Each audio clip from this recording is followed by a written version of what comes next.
Siling ni Councilor John Gamboa na bisitahan niya kuno ang IPM kag nakita niya nga wala kuno mga truck dito, wala sang mga available nga mga truck.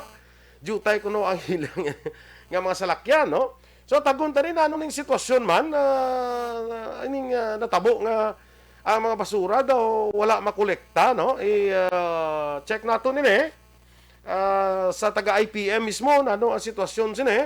So we have with us on the line si Mr. Neil Marcelino, ang project manager. Project manager, no?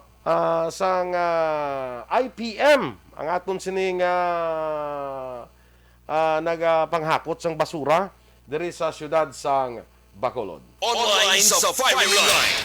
So on the line is Neil Marcelino. Neil, maayong gabi and welcome to this Action Firing Line. This is Action Boy Duran. Yes, sir, boy. Mayong gabi man, imo saya imo sa mga napamati sigong sa aktividad. Yes, Neil, no? Kag issue na kay na natalakay na kay na ang ining wala makolekta nga basura, especially ining particularly ang ining sa barangay Tres Malang sa dalan daw ang piyak nga lane daw ginokupar na sang basura. Ano tabo sina Nilman? Actually, sir, excuse me, sir, no? Ano ko lang, no? Ang sa barangay 3, actually, pag-udag New Year na sir, kinak na gamitan ko na na piloder, eh. Kay na? So, oo. Okay. So, nung accumulate na ang basura, since may natumba na poste, sir, mo sa harap sa Pure Gold na. Okay. Oho. Okay. So, actually nga, aran si Kapitan, so nag-clean up ko na. Gamit ko piloder. So, nag-accumulate na. So, mo siguro na pilakad daw nga, hindi nakapilit ang mga truck na Mayo. Hindi kasulod tungod sa natumba nga kahoy. Poste. Poste, sir. Poste, So, hindi kasulod ang sa kuan ang garbage truck sa IPM. Hindi siya kadiritso kay kinala ito maglipat sa piyak. So, galing pagkabot sa piyak na bulong basura. So, napuno. So, hindi sila nabot. So, nakuhaan na siya ganit kasi bulong na holiday seasons, medyo pagbasura ka dupligid. Kasi sa totoo lang, sir, medyo ang unlimited lang tapon, wala sa oras. Kamagen, ano hambal mo to, Neil? Medyo unlimited ang tapon na naman sa mga wala na oras ang mabuhay nila. So, muna gag-accumulate ng basura. Pero after din sa kagabi, sir, nakunak na ang barangay 3. Kagabi, pagaling nakuha na. Yes, sir. May picture, yes, sir. May nakuha na. Nakita talaga din. Pero so kainasang aga, wala na dadasang basura? Wala, sir. Actually, lubing mo lang gina sa aga. Wala na sa basura. May ara na naman.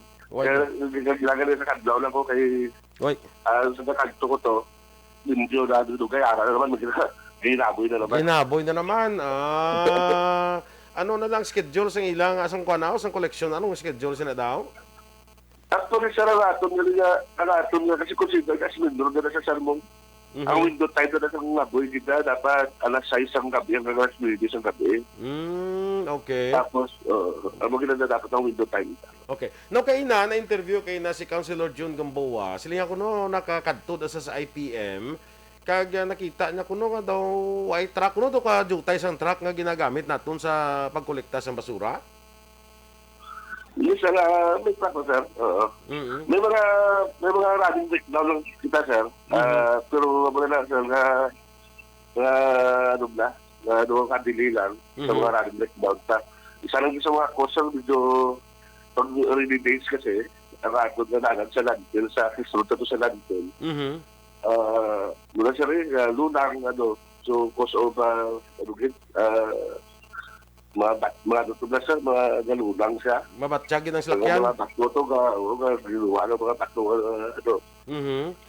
dahil puro gitang chassis ang kontrata.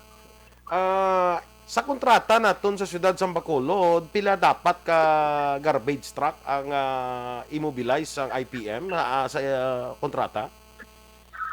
Actually, sir, sa 51 units. 51 units ang dapat nga i-mobilize at any given day, no? Subong pila ang truck naton nga gadalagan nga pangkolekta sa basura, Neil?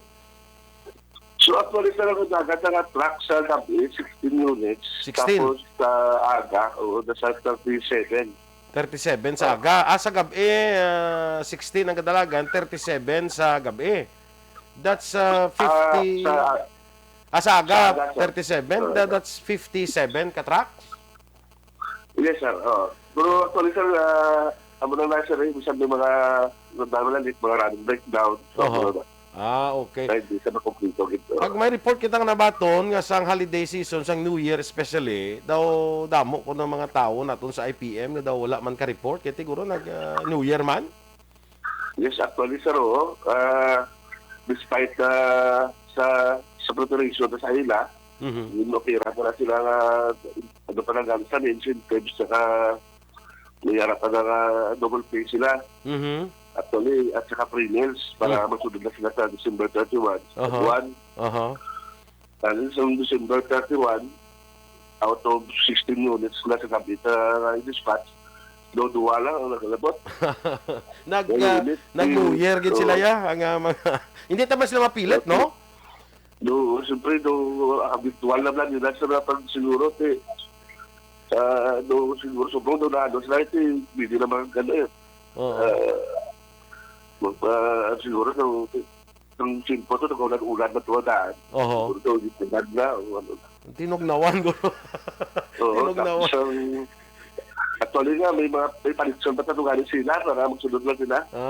May mga incentives gali man tani. Tiyanon mo kay medyo tulutog na ang simpog, ulan-ulan, New Year pa, basi gusto nila mag-New Year upon sila pamilya Isa para siguro sir sa mga rason kasi tapos sa uno, ganun man, sa uno, sa aga, out of 37 units na doon si size na na-distracta. Okay. So that is why nga sa mga pila kami areas, galiti, kuwan kadaan, holiday season, damo gid basura. Kasi duble na, sir. Would you say nga duble? Daw na duble ang kadamuan sa basura? Plus pa sabi ang over pa kato sa Baguio bla. Mga cutting, Baho. mga typhoon debris, na sa mga nagulubaan nga balay. Mga amo gina nagkakumulate ng basura na sa amo lado na sa San Juan area, Dorago. Amo gina victim na pala balay. Pagkalayo siguro sa balay, siyempre mga napasada, mga kahoy na pag-isla nila, ano-ano na, recatings, typhoon debris, basura. Grabe, kasi sa subong kakumulate ng basura, grabe pa. Pero subong Neil, kumusta ang operation sa IPM sa pagkolekta sa basura? Subong sir, medyo kanina, medyo kagabi na sa kanilang gabi, naka-dispatch na out of 16 units, naka-12 units na ta. Tapos di na sa aga, naka-27. So, matama ka sir, malalik naman ng mga tao na at yun nga, isa na sa mga sa mga breakdown units na naman, nag-outsource na ako sa mga salakyan. Ga-outsource ka na, Monsilingon ka, pang-arkila ka na.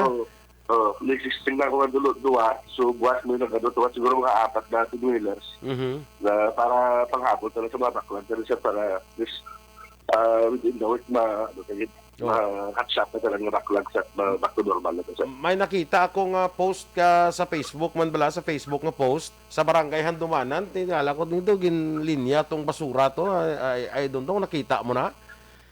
Actually sa nato ko to, magpo-post sila pero na-clean up ko ito, piloder ginagamit ko. So, na-clean up na to? Piloder. Okay na to. Basta So, subok may araw naman ng-build up, pero buwas na, paano naman na. Ang importante nga, ang mga mga telepono na makolekta na to na. Muna na importante, kay pagka tipon-tipon nga sa basura na, makita na yun, gina-post na yun mo sa social media. Pero ganito mo, atang ginasal na back to normal para matutakit na magkakunulit nga mo nakadago sa basura. Neil, mamangkot lang ko, no? Ang inyong kontrata with the City of Bacolod, I think na nag-end siyang December 31. May extension ang inyong kontrata? Yes, na-extend kami hanggang April. Okay. So, hasta sa April pa ang extension sa kontrata. So, after April, amo pa na paghimo sa pagkuhan liwat, pag bidding liwat sa kontraktor. Yes, sir. That's why nga sige, gapon niya pangligtas ng basura. So hopefully, Neil, why na tasang makita nga problema, ha? Kung may mga problema, kaya padangat ti sa amon, ipalambot na namon man sa inyo, ha? Okay, sir, wala problema. Mula na sa mga pangapay ko, medyo gado na kami natin sa time. Kami naman sa operations, sa double time din kami. Kasi wala kami di off subong. Talagang tuloy-tuloy ang obra. Ano kanila, back to normal kanila within the week siguro, kanila. Sa bang medyo katakayo, kami natin sa ano. Basta may kwan lang, may assurance lang sa imo, nga nag-double time ka mo para nga maubos na yung backlog na to. May mga backlog pa man sa basura, may ara pa, damo pa? So, may harap pa sir, itong San Juan area, Monaco, saka dito sa Bata area. At ang iba siguro nagmay na lang. Amo na yung dumadan sa medyo sa mga remote control sa araw. So, amo na lang sir na naman. Ang sa urban area, dapat-amat na naman natin dito. So, mapasalig mo, within this week, makwanta na, maubos na ng backlog? Ingon, bitatong sir. Tarang pagi para makuha din natin. Siyempre, nakatagin na, basura, baho na, sila makuha din na tayo. Sige. Siguro, ang mga markets natin, kumusta? Sir? Sa mga markets natin niya, kumusta? Actually, sir, sa mga markets natin, right after na mo isang priority, tamong market, downtown area, pinakliat na namin doon, may bilhin na kami doon sa Ribson, sir, Ribson area na. Ang ginartad, grabe din ang bulgong dito sa basura, doon inabot kami na sa doon kagina na namin siguro na saturate din. Okay. Sige, basta pero yung Burgos, Central Market, saka nakakuha na ang libertad na medyo na din kami. Sige, basta kuhan kita, ang double time na to, kahit hindi tayo mabasol man ang mga pumuluyo na to, mga magreklamo bala sa pagkolekta sa basura. But with your assurance, kabay pa maubos na to ini ang mga backlog, ano? Yung akin din, sir, kaya mo ginang number 1 ng pukusan ng subunga. Sa Bagsakan area, kuno damo ang basura, na dras Bagsakan area, Libertad man na, no? May message ni sa atin. Para sa Margarita area, Oo. Makuha na nga, saan na tirahon da sang IPM? Actually, sa natin, may natigil lang siguro mga ano. Pero basta sa natin, natin pinaka-masipatan nila. Sige. Salamat gid nila. Thank you gid. Kabay pa nga maubos na gid ni ang aton nga mga backlog. Salamat gid Neil for your time. Sige sir, maraming salamat sir. Sige, mga ka-action, Mr. Neil Marcelino, ang project manager sa IPM, ang aton kontraktor sa garbage collection diri sa siyudad sa Bacolod, no? Action Radio Philippine Standard Time, alas 8:17.